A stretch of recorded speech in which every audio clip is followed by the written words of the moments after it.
的黒竜丸。遥か神話の時代に災いをなし、世界を漆黒の闇に閉ざした黒い竜。その骨より削り出したと言われる伝説の刀。黒竜の邪悪な魂を内に宿すこの刀は、強大な魔力のゆえに竜の一族によって開闢以来封印されてきたのだった。ひとたび封印を解かれれば、大気に渦巻く邪念、地底に染み渡る怨念をかき集め、塚を握る者に無尽蔵の力を与えたその果てに、ついには魔王となさしめると伝えられる。しかし秘められたその真の力は、伝承者たる竜の一族でさえ決して知ることはなかった。そして龍剣、竜の一族に古き時代より伝えられるもう一振りの刀、すなわち邪悪と戦いし太古の戦士がこれをもって黒竜を倒したという。竜の牙より削り出したこの刀は、やがて竜の一族の末裔はやぶさ流の忍者たちによって現代に受け継がれてきた。そして今、龍剣は一族の若き忍者竜はやぶさの手に握られている。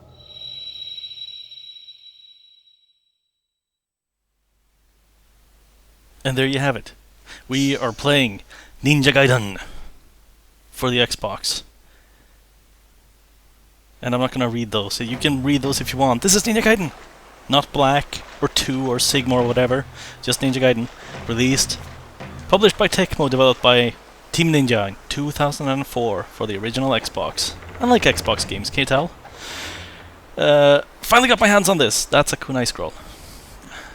Jeez, explaining this game is gonna be hard because it's so frantic, but these are tutorials, so a ninja must be able to find his way even when it's past it blocked. When facing an obstacle, jump towards it and run vertically up its side until you can grab its upper ledge. Move to the left or right and climb up or drop down. That means you can wall run, and you can shimmy sideways until there is room. Yes, an online pal of mine, the Bathman on YouTube, recently started playing Ninja Gaiden 2. And I watched him for a little while, and I realized I can't stand being without this game. I didn't own this game until literally today. It arrived in the mail today. And so now I'm let's playing it because it's so good. Okay, what's this? Right thumbstick and R are camera controls. I actually don't... Yeah, that goes into first person mode. Look at this game. And the right trigger is camera behind your back. Okay. I have played this game before, as I hinted. I actually beat it on hard once, twice, once. I beat it on hard once. I don't ever want to do that again. Here's ninjas! Press X to kill ninjas. Or Y, because Y is heavy attack. Like that. That's a heavy attack. Yes, see? Oh, he's dead. A jumps. X kills. Y kills more. And B is the shuriken button. Or whatever ranged weapon you have. Running along walls. Yes, wall run. But that's not a wall run. So yeah, I watched him play Ninja Gaiden 2 for a while, and I said, damn it! And I found a place to order this game, and now I'm let's playing it. It is so good. This is one of my top Xbox games, obviously. And I've been wanting to let's play this since I started let's playing. I just didn't have the damn game until now. So yes, I'm not sure how much I can explain about the game and how much I can just show. Flying bird flip is a wall jump. Yes, you will watch me do that now, just by running up a wall and pressing A. Not quite like that, but almost. Something like that, yeah, sure. And ninjas!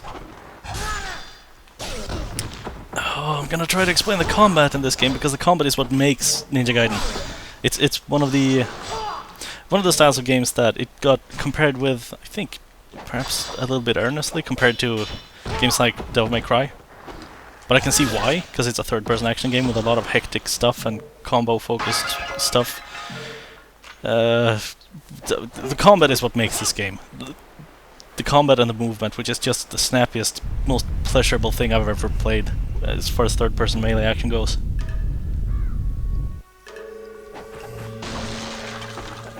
I'm making this look... Well, I don't... I'm not sure how to explain how this game works. It's so frantic. I'm just mashing X and Y pretty much at this point. That's why that's a heavy attack. Oh, you can block by holding the left trigger.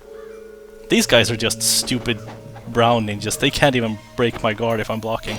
You automatically block every incoming attack, no matter which way you're facing, as long as you're holding the trigger. You can roll by blocking and moving at the same time. It's quite self-explanatory, really, until you get into the combo system, which is crazy. If you don't know, Team Ninja are the guys who made, or are making, the Dead or Alive series of fighting games, in which Ryu Hayabusa is a playable character. And that definitely shows when you sit down and play this game, because once you get into the nuances of the combat, it is a fighting game. Oh, hello, look, a chest with health potions in it. That's what those are. Because, I mean, you have things like, well, the obvious light attack, heavy attack, variations of combos, air attacks. You can, let's see if I can remember how to XY launches an enemy into the air. If you light attack in there, you can juggle him for a while, and then Y again to bring them back to the ground. I mean, okay, look at this. Here's the menu. Here's the techniques I have with the first sword. These are combos that I can do. Some of them are locked. A lot of them are locked, but they're still, you know, it's really only just 2 buttons. Just light attack, heavy attack, but there's so much stuff that if you want to really dig into it and learn a bunch of combos, you can become amazing at this game. And some parts of it require it. If you're playing it on anything but normal, you're definitely going to be required to figure out, you know, learn things like, oh, that's a launcher, and the enemy blocks my attack. You'll notice I'm doing, there's a specific attack I'm doing that a lot. That's something, it's just muscle memory. I should reveal, aside from testing this level to make sure the game worked after I got it, I haven't played this game in about 6 or 7 years. Pretty much when it was new I played it. A friend of mine had it. And I beat it on hard, but I haven't touched it since, so I'm actually doing really poorly. Or I did when I did my test run earlier today. The thing that I keep doing, I'll explain it in a moment. This thing. That's a charge attack. If you stand still and hold down the heavy attack button, you get I stabbed you in the leg and you exploded into blood. Yeah, you get a charge move like this. Which it takes quite a while to actually reach charge level when he does that.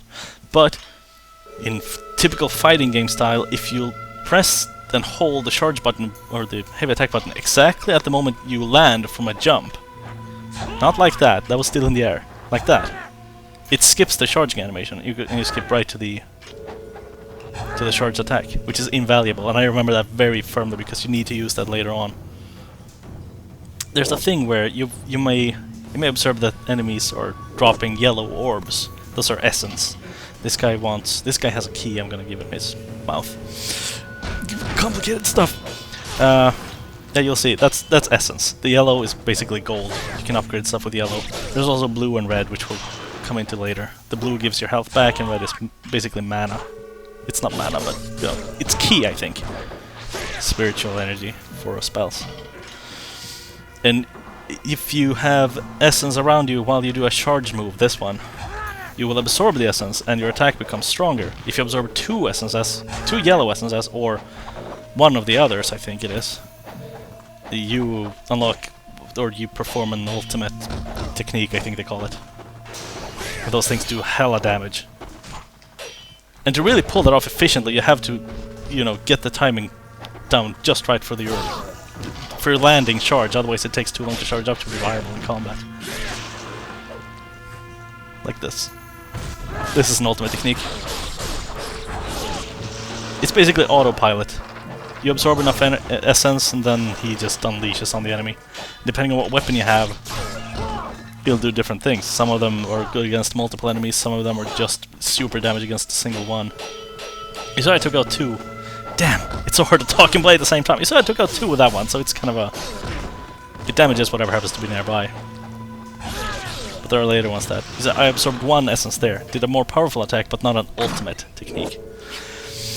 That is a health upgrade. You can collect these guys and you get a little tiny bit more health in your health bar. Look at that, it's gonna go... Whoop. But that does all the damage. I should probably use a health elixir, but I'm not gonna.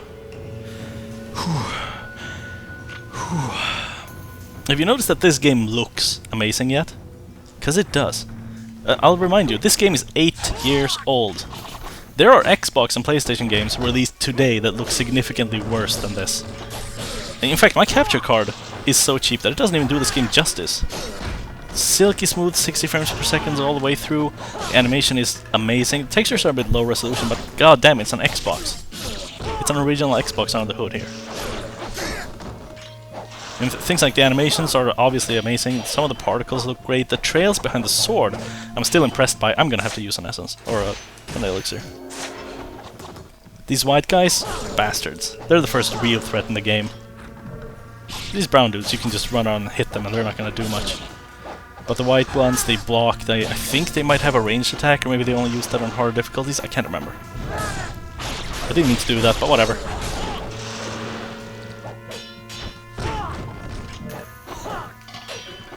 Again, I would love to try to explain the combat, but it's all in. You know, you mash the buttons until you figure out something that works, and then you start puzzling them together. And a lot of this is still muscle memory. It's been like 6 or 7 years, but I still remember a lot of it. Like I remember that blocking and or dodging and jumping.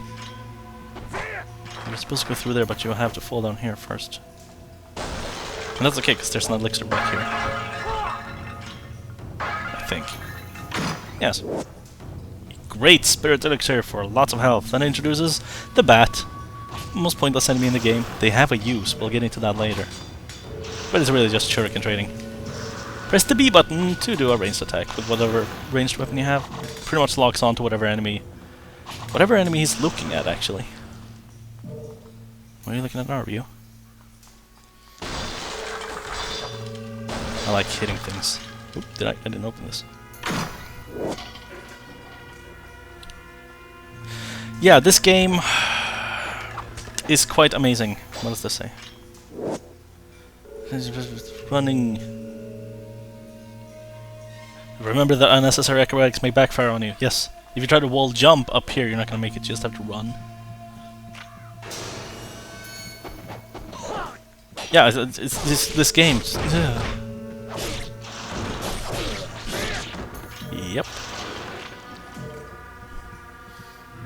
Like, what was this thing I was saying about the combos? There's so many specific little ones, like in a fighting game. Oh, hey. Ooh. If I remember correctly, that's basically an extra life. Yeah. It's a fairy that you can't use unless you die, but... XY is a launcher. XY. XY. XY. We'll do that, okay.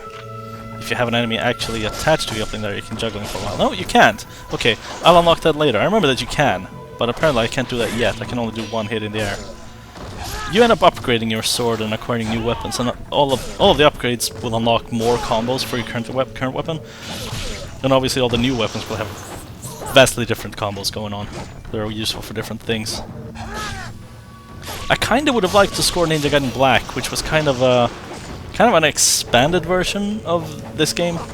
It had more enemies and several more weapons that also reappeared in Ninja Gaiden 2 after the fact. But I'm happy enough to just be playing Ninja Gaiden. This is the game that I played back then too, so it's kind of... Without the extra stuff, it's kind of still pure nostalgia for me. God damn it! Get off me! I need to kill the white guy. Yes, kill all the white guys. You guys are just brown. I don't care about brown people. I only want to kill white people. Yes. Exactly. Now jump over this, or walk around it, and through, and here's a save point. Yes. There's a message given the sacred underground path of the dragons. Record all that occurs in the world of men. We have not forgotten those who live on the surface of the earth. The story in this game... Ooh, here's all my old saves. I'll overwrite that. No spoilers here. Nope. Actually, I wonder... Oh man, I just remembered. I need to go back and get the key. There's a... I mentioned the samurai before, but I forgot he exists. Whoop! Well, I'm gonna go do that. And I'm gonna save once I have the key. Or I can't save. You can only save at save points. That's the first time I'm gonna have that problem in a Let's Play. I've only played games that let me save wherever I want, until now. So making backup saves between videos, not gonna happen. Better hope I don't mess up a recording. Because then I might have to do a whole lot of backtracking and stuff. Replaying.